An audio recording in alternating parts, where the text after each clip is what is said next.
Senhoras e senhores, irão compor a mesa solene as seguintes autoridades: professor doutor Emanuel Paiva de Andrade, vice-reitor da Universidade Federal Fluminense.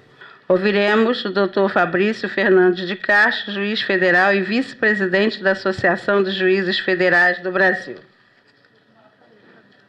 Bom dia a todos. Primeiramente, peço desculpas aí pelo pequeno atraso. Eu não estou muito acostumado aqui com Niterói, sou lá do Rio de Janeiro, mas é uma honra muito grande poder representar a Associação dos Juízes Federais do Brasil, um evento tão importante como esse.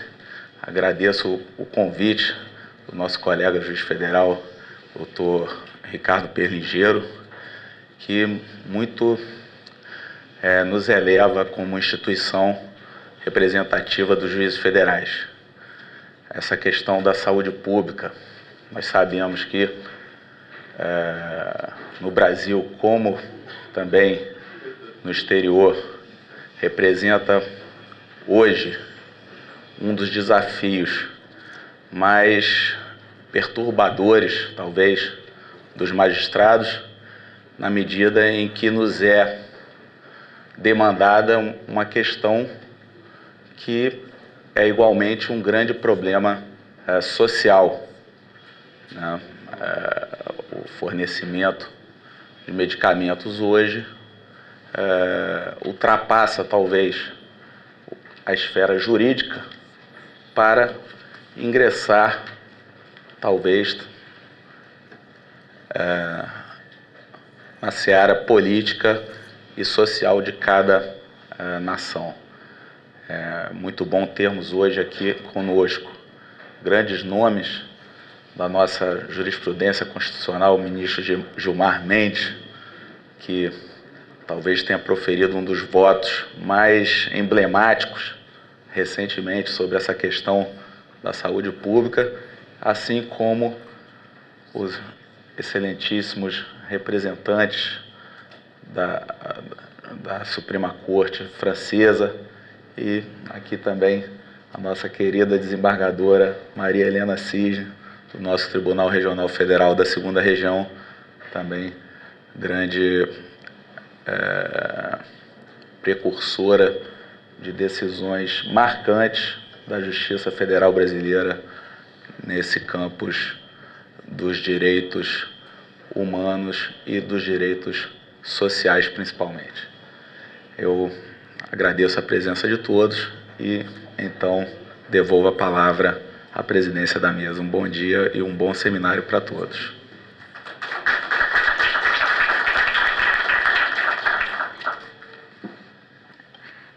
Bom dia a todos. Egregia mesa, aqui composta por insígnes autoridades. É apenas uma mesa de abertura. Então, eu quando vejo assim, muitos jovens, eu, professor, me empolgo, porque eu sou uma fã dos jovens, eu acho que os jovens é o nosso futuro. E gosto sempre de dar uma palavrinha aos jovens e dizer o seguinte: nós confiamos em vocês, nós confiamos na sua honestidade, nós confiamos no seu preparo, nós confiamos nos seus sonhos. Isso é muito importante no momento em que o mundo está tão conturbado, em que os valores estão sendo desrespeitados, em que os princípios estão meio perdidos. Então, é nessa hora em que vocês, jovens, são a nossa esperança, a esperança de um futuro melhor, a esperança de um mundo melhor, porque, não tenho dúvida, o mundo vai ser aquilo que nós fizermos dele. Nós, mais velhos, já não temos tempo mais para mudá-lo, mas vocês que são jovens, têm tempo para fazer isso, e o mundo não irá mudar se vocês não mudarem com as suas mentalidades, com o seu coração generoso, que o coração dos jovens é generoso. Esse programa que os senhores vão agora ouvir, essas palestras, são de uma importância enorme, porque fala da saúde, o que está faltando muito nesse Brasil, está faltando muito nesse mundo, e a saúde é tão importante como um direito humano das pessoas. Então, eu, como diretora da IMAF, a IMAF é parceira aqui com a faculdade, com a UF, estou dizendo essas palavras aos senhores assim, muito breves, apenas para dizer da nossa alegria de estar aqui e de poder participar desse evento. Então, sejam felizes, não esqueçam que vocês são o nosso futuro. Sem a garra de vocês, sem o coração limpo de vocês, sem o preparo de vocês, nós não conseguiremos mudar as coisas. E as coisas só irão mudar no momento em que nós mudarmos a nossa mentalidade.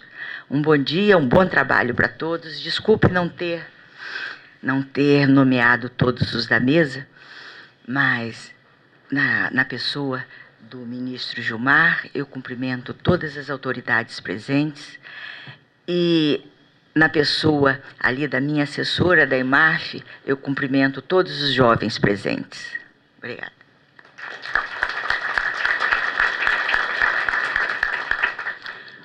Bom dia, distinguidos e caros amigos. Gostaria de agradecer e parabenizar os organizadores deste evento, a Universidade Federal Fluminense, e creio também necessário cumprimentar os membros da mesa de honor. Meus agradecimentos especiais ao juiz e professor de Direito, Dr. Ricardo Perlingueiro, graças a quem a realização deste seminário internacional intitulado A Judicialização da Saúde Pública em uma perspectiva comparada franca brasileira tornou-se possível. Estou particularmente feliz por dirigir-me a todos nesta manhã, no conjunto desta prestigiosa universidade, pois, tendo chegado da França há poucos meses, esta é a minha primeira visita aqui. A excelência do ensino da Universidade Federal Fluminense e o lugar dado à pesquisa em Direito fazem dela uma das melhores universidades públicas do Brasil. No setor mais diversificado, temos outros projetos de cooperação com a universidade, na área da história medieval ou também na área da economia. Manter os laços estreitos entre a Universidade Federal e a cooperação francesa seguirá a ser uma prioridade para o Consulado da França aqui no Rio. O tema de hoje concerne o direito e a medicina. Neste último setor, teremos proximamente um colóquio sobre a malária com o Instituto Oswaldo Cruz e em outubro um congresso de oncologia franco-brasileiro organizado aqui mesmo em Rio de Janeiro, no Rio. Isso é para dizer quanto é próspera a cooperação médica entre a França e o Brasil. No que trata o assunto desse seminário, sua importância não poderia ser subestimada. No debate público, a saúde e a educação aparecem em primeiro plano nos desafios políticos e sociais, em igualdade com a economia e a segurança pública. A atual campanha eleitoral o demonstra amplamente. O tema do acesso à saúde foi o mais discutido no último debate televisivo entre os 4 principais candidatos à eleição presidencial, notadamente o setor hospitalar e o acesso às intervenções cirúrgicas. No Rio de Janeiro, como no resto do país, a organização do acesso aos hospitais sofre de um fenômeno de fila de espera, que as autoridades se esforçam em atenuar, tentando desviar do setor hospitalar os pacientes podendo ser tratados em unidades de primeiros cuidados, para assim reduzir os atendimentos nos hospitais. Tratando-se dos acessos aos medicamentos, a situação local me parece caracterizada por 2 fenômenos diferentes das França. Por un lado, una política muy enérgica de medicamentos genéricos, por consiguientes menos caros, y por otro lado, impuestos extremamente pesados sobre los medicamentos. Isto quer dizer que os debates a que você assistirá interessam diretamente a vidas dos cidadãos. A excelente qualidade acadêmica dos interlocutores não prejudica em nada a sua relevância direta sobre a vida cotidiana de cada um. A delegação acadêmica francesa, vinda para debater com você, está à altura dos desafios e no mesmo nível do participante brasileiro. Ela compreende, ao mesmo tempo, juiz que exerce as mais altas funções judiciárias francesas, Sr. Canivet, professores universitários, Sr. Anne Laude, Sr. Guy Trouvin, e gestores do sistema francês de saúde pública, Sr. Pierre-Louis Bras, ex-diretor da Seguridade Social, e Sr. Bourdillon, presidente de uma das principais organizações de reflexões e prospecção da saúde pública. Tenho certeza de que a qualidade dos debatedores de nossos dois países assegurará o mais alto nível possível a esse trabalho que contribuirá para esclarecer as grandes decisões que a saúde pública, tanto na França como no Brasil, exigem de forma imperiosa. Agradeço a todos.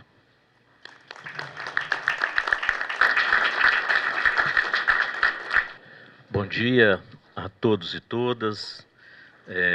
Excelentíssimo ministro Gilmar Mendes, doutor Teori Zavascki, doutor Fabrício, doutora Maria Helena Cisne, doutor Jean-Claude, senhores professores, pesquisadores, autoridades e visitantes, estudantes. A universidade ela é um espaço que consegue realizar a tarefa, o desafio da interdisciplinaridade. O mundo coloca para a gente cada vez mais problemas que não cabem na nossa organização disciplinar. Eu conversava com o professor Vitor Ferreira, do nosso Instituto de Química, que a gente consegue ainda ser um espaço em que o diálogo interdisciplinar acontece. E é uma grande satisfação, todas as vezes que isso acontece dentro da universidade, nós sentimos que estamos dando sequência ao nosso papel, à nossa missão, à nossa função institucional, de produzir o conhecimento a partir do contexto da sua aplicação, de produzir o conhecimento a partir do diálogo interdisciplinar. E nesse sentido eu parabenizo o Dr. Ricardo Perlingeiro, que pelo seu trabalho na universidade, no sentido de produzir os diálogos interdisciplinares, e este é da maior importância, da maior relevância, como foi lembrado aqui pelo Dr. Jean. O país, de fato, precisa de encarar de forma a mais científica e a mais fundamentada possível. Desejo que todos tenham um excelente encontro, que daqui possa sair, de fato, bons insights para que nós façamos avançar o conhecimento e façamos avançar a possibilidade de elaboração de políticas na perspectiva da integração, da judicialização da saúde pública, que esse debate seja o mais produtivo possível. Dou as boas-vindas a todos vocês e tenham todos um bom evento. Muito obrigado. A universidade se sente honrada com a presença de vocês. Muito obrigado. Está encerrada a cerimônia de abertura do seminário A Judicialização da Saúde Pública em uma Perspectiva Comparada Franco-Brasileira. Bom dia, magnífico reitor em exercício, professor Emanuel Andrade, em nome de quem cumprimento toda a comunidade universitária, ministro Gilmar Ferreira Mendes, do Supremo Tribunal Federal, em nome de quem cumprimento os convidados expositores nacionais, ministro Teori Zavascki, do Superior Tribunal de Justiça, em nome de quem cumprimento os membros da equipe do projeto científico judicialização de políticas de saúde em desenvolvimento conjunto pela Universidade Federal Fluminense e a Universidade Paris Descartes, magistrado Guy Canivet, do Conselho Constitucional francês, em nome de quem cumprimento a delegação francesa, bem como os representantes do corpo diplomático francês. Professora Anne Lode, em nome de quem cumprimento os membros do Instituto de Direito de Saúde da Universidade Paris Descartes e agradeço por viabilizar a organização conjunta deste seminário. Desembargadora Federal Maria Helena Cisne, do Tribunal Regional Federal da 2ª Região, e em nome de quem cumprimento os juízes federais e também agradeço por viabilizar a organização conjunta desse seminário.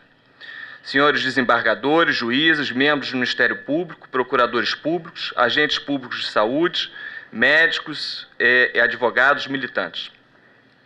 A decisão proferida pelo Supremo Tribunal Federal na suspensão de tutela antecipada número 175, 17 de março de 2010, e também a audiência pública número 4, promovida em 2009 por aquela Suprema Corte, demonstraram que grande parte dos inúmeros litígios judiciais sobre o tema direito à saúde decorrem especialmente da administração pública não atender à demanda devido à falta de registro junto à Anvisa de prestações de saúde pretendidas ou, apesar do registro na Anvisa, da administração pública não fornecer regularmente a prestação de saúde por não estar prevista junto ao Sistema Único de Saúde, o SUS. Com efeito, percebe-se facilmente nesses litígios a ocorrência de 3 características comuns. 1. A presença da administração pública como uma das partes litigantes. 2. Predomínio do interesse geral transcendendo os limites das demandas quando apresentadas individualmente. E 3. A necessidade de prova científica especializada, médica, gestão de saúde, inclusive como suporte ao controle jurisdicional da discricionariedade técnica. A propósito, a existência de milhares de causas sobre o tema direito à saúde indica estarmos diante de questões de interesse coletivo e que reclamam providências judiciais compatíveis. Realmente, considerando as principais razões que dão causa a esses litígios, nota-se que o comportamento da administração pública questionado, na maioria das vezes, é um único e de alcance geral, não se destinando apenas ao demandante.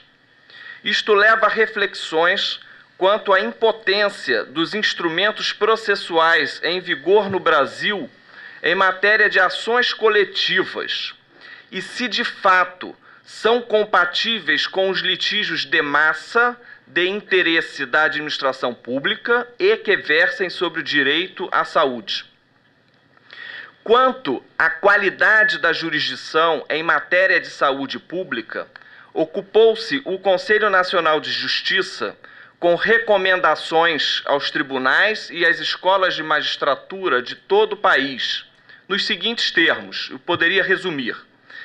Primeiro, organização e estruturação de unidades judiciárias especializadas. Segundo, prevenção de conflitos judiciais e a definição de estratégias nas questões de direito sanitário. Terceiro, inclusão do direito sanitário nos concursos para ingresso na carreira da magistratura e nos programas dos cursos de formação, vitaliciamento e aperfeiçoamento dos magistrados. Quarto, realização de seminários para estudo e mobilização na área de saúde, congregando magistrados, membros do Ministério Público, gestores, no sentido de propiciar maior entrosamento à matéria. Quinto, celebração de convênios pelos tribunais federais e pelos tribunais de justiça, objetivando o apoio técnico composto por médicos e farmacêuticos para auxiliar os magistrados na formação de um juízo de valor, quanto à apreciação das questões clínicas apresentadas pelas partes litigantes. E sexto, promoção pelas corregedorias dos tribunais para fins de conhecimento prático de funcionamento, visita dos magistrados aos conselhos municipais e estaduais de saúde, bem como as unidades de saúde pública ou conveniadas ao SUS. É justamente este o sentido deste seminário, uma proposta interdisciplinar, compreendendo o direito público, os seus aspectos materiais e processuais, e o direito da saúde, com uma extensão mais ampla, mantendo uma relação direta com as áreas da saúde, e em especial a medicina, a farmácia e a saúde coletiva.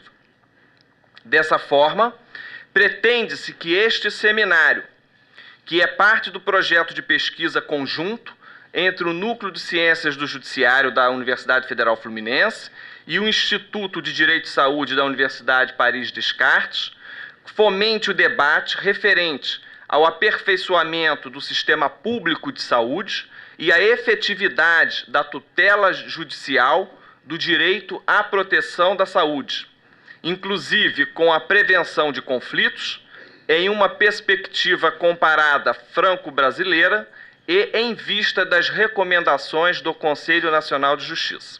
Obrigado.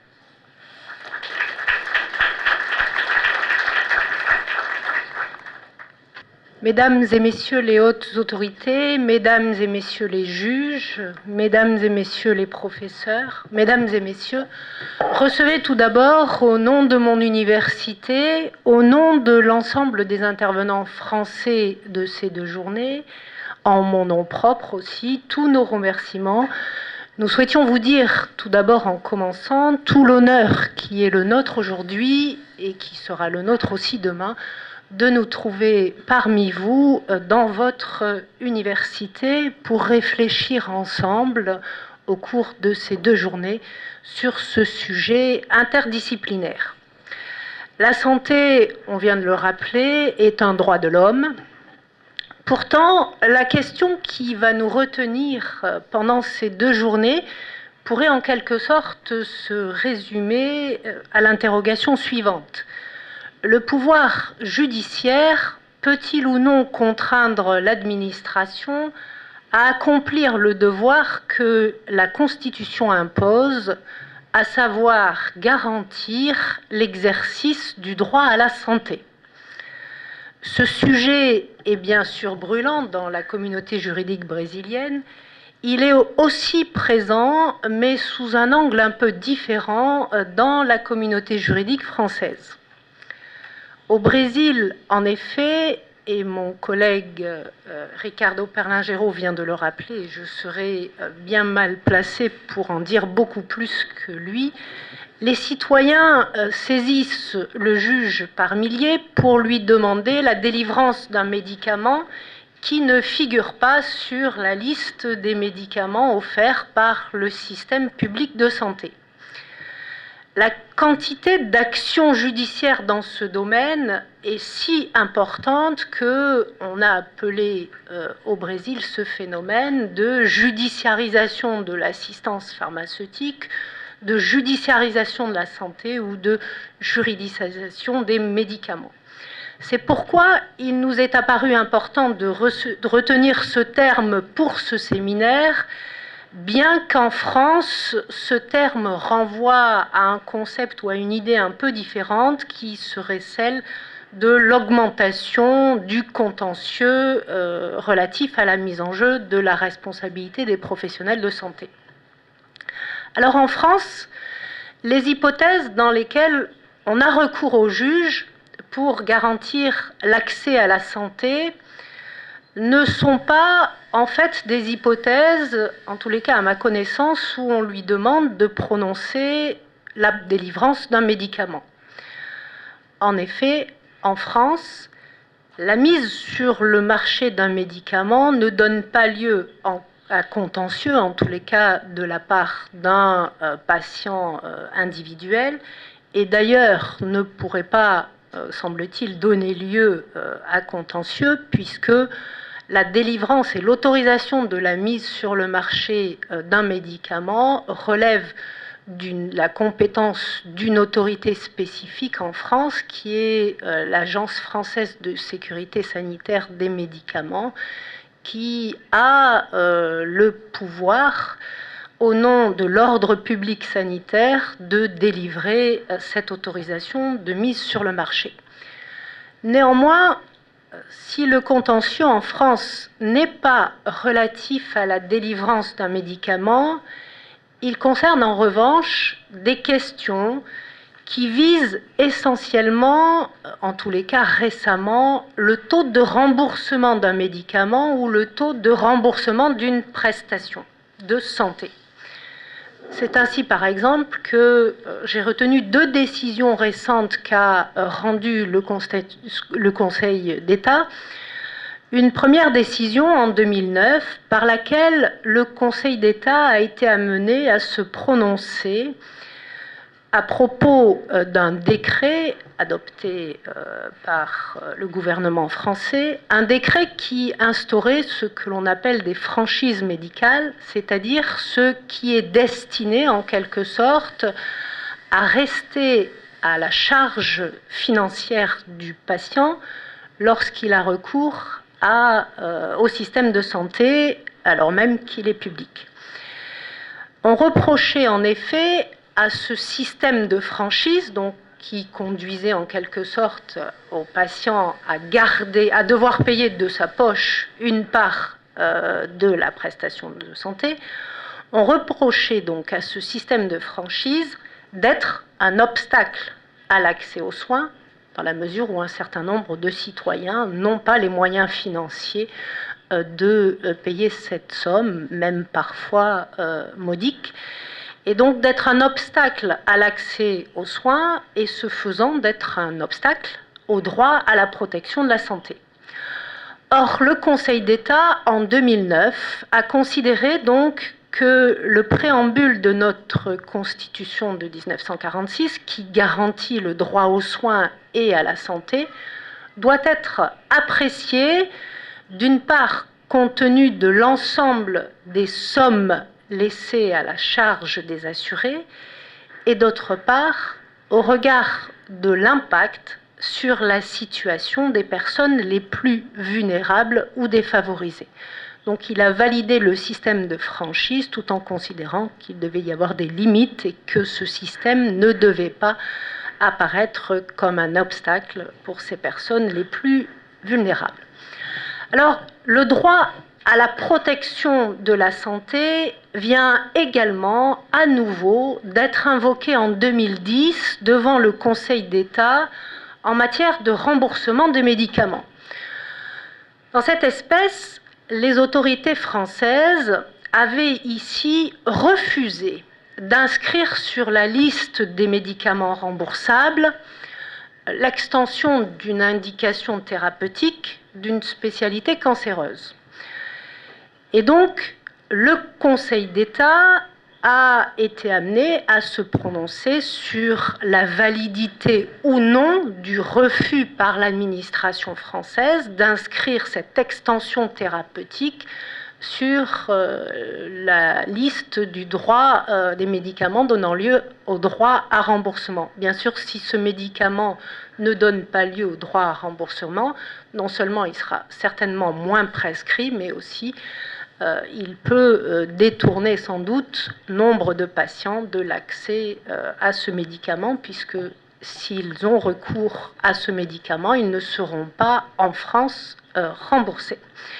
Et donc le Conseil d'État a considéré ici que l'avancée thérapeutique que présentait ce médicament pour cette nouvelle indication thérapeutique, cette avancée thérapeutique permettait, je cite, un gain de 26 jours de la médiane de survie globale des patients atteints d'un cancer du pancréas, mais il a considéré que cette amélioration de 26 jours ne suffisait pas à justifier le remboursement par la collectivité de l'indication revendiquée, et il a donc confirmé la légalité de la décision qu'avait pris le ministre en l'espèce de ne pas retenir d'inscrire ce médicament sur la liste des médicaments remboursables.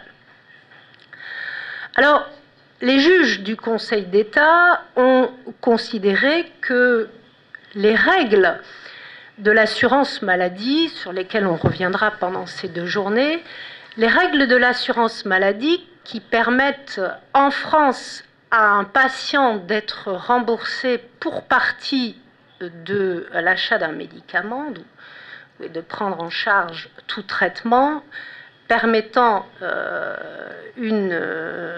lui permettant de se soigner, ces règles-là n'imposent pas par principe de prendre en charge tout traitement qui permet l'amélioration de l'espérance de vie. Alors, vous le voyez, les cas français et les cas brésiliens, et on en évoquera d'autres tout au long de ces journées, ne sont pas tout à fait identiques. Ils ne sont pas tout à fait identiques, néanmoins, ils nous ont semblé, en discutant notamment avec nos interlocuteurs du NUPEJ, présenter une certaine similitude, tout au moins bien sûr dans les interrogations qu'ils soulèvent quant à l'accès aux soins et l'accès aux médicaments. Par ailleurs, ces différents cas soulèvent tout un ensemble d'interrogations. Ces interrogations sont les suivantes. La première interrogation que soulèvent les cas en France et au Brésil, et que ce soit en France ou au Brésil, on se pose la question, en tous les cas ces cas, soulèvent la question relative notamment à la garantie de la protection de la santé. En effet, le droit à la protection de la santé est un droit qui est reconnu constitutionnellement aujourd'hui, que ce soit en France et au Brésil. En France, le principe de la protection de la santé trouve sa source dans, mais on y reviendra tout à l'heure, et le président Canivet vous le développera ce point beaucoup mieux que ce que je ne puis le faire. Ce principe du droit à la protection de la santé trouve son fondement dans le 11e alinéa du préambule de la Constitution de 1946. Au Brésil, par ailleurs, la Constitution fédérale de 1988 affirme, mais vous le savez, dans son article 196 que, je le cite, « La santé est un droit de tous et un devoir de l'État ». Alors, si la France et le Brésil reconnaissent un droit constitutionnel à la protection de la santé, chacun des pays, pourtant, le fait en des termes différents et sur lesquels il nous est apparu important de nous arrêter, de réfléchir notamment tout au long de cette matinée sur le fait de savoir également quelle est la nature de ce droit qui est donné, est-ce qu'il s'agit ou non en France et au Brésil d'un droit subjectif, puisque peut-être de cette interrogation découlera aussi un certain nombre de conséquences quant à l'intervention possible du juge.